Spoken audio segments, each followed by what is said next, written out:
আসসালামু আলাইকুম রহমতুল্লাহ। প্রিয় ভাইরা, আমরা জানি যে আল্লাহ সুবহানাহু ওয়া তাআলা দুনিয়াতে অসংখ্য নবী রাসূলগণকে পাঠিয়েছিলেন মানুষের হেদায়েতের জন্য। তো আমাদের অনেক সময় জানতে ইচ্ছে হয় যে কোন নবীর পরে কোন নবী এসেছিলেন। তো আজকে আমি আপনাদের সামনে 25 জন নবীর ধারাবাহিকতা সম্পর্কে আলোচনা করব, যে কোন নবীর পরে কোন নবী এসেছিলেন।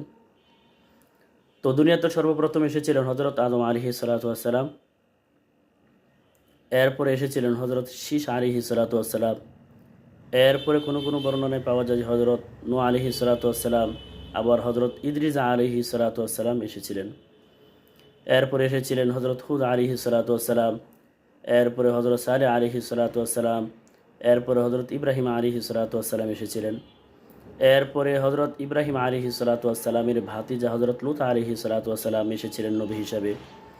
এরপরে হযরত ইব্রাহিম আলাইহিস সালাতু ওয়াস সালামের দুই ছেলে হযরত ইসমাঈল আলাইহিস সালাতু ওয়াস সালাম এবং হযরত ইসহাক আলাইহিস সালাতু ওয়াস সালাম নবী হিসেবে এসেছিলেন।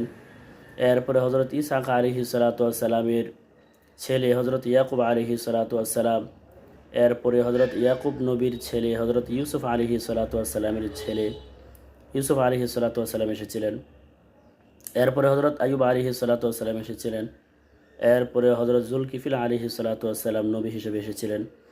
এরপরে হযরত ইউসুফ আলাইহিস সালাতু ওয়াস সালামের ভাই বিনিয়ামিনের বংশধর হযরত ইউনুস আলাইহিস সালাতু ওয়াস সালাম নবী হিসেবে দুনিয়াতে এসেছিলেন। এরপরে হযরত আইয়ুব আলাইহি এরপরে হযরত শুআয়ব আলাইহিস সালাতু ওয়াস সালাম এসেছিলেন। এরপরে হযরত মূসা আলাইহিস সালাতু ওয়াস সালাম। এরপরে হযরত হারুন আলাইহিস সালাতু ওয়াস সালাম। এরপরে হযরত ইলিয়াস আলাইহিস সালাতু ওয়াস সালাম। এরপরে হযরত দাউদ আলাইহিস সালাতু ওয়াস সালাম। হযরত দাউদ আলাইহিস সালাতু ওয়াস সালামের পরে হযরত সুলাইমান আলাইহিস সালাতু ওয়াস সালাম এসেছিলেন নবী হিসাবে। এরপরে হযরত জাকারিয়া আলাইহিস সালাতু ওয়াস সালাম। এরপরে হযরত জাকারিয়া আলাইহিস সালাতু ওয়াস সালামের ছেলে হযরত ইয়াহইয়া আলাইহিস সালাতু ওয়াস সালাম এসেছিলেন। এরপরে হযরত ঈসা আলাইহিস সালাতু ওয়াস সালাম নবী হিসাবে এসেছিলেন। এরপরে সর্বশেষ নবী হিসাবে এসেছিলেন সর্বকালের সর্বশ্রেষ্ঠ মহামানব হযরত মুহাম্মদুর রাসূলুল্লাহ সাল্লাল্লাহু আলাইহি ওয়াসাল্লাম। তো প্রিয় ভাইয়েরা, এই ছিল আমাদের 25 জন নবীর লিস্ট।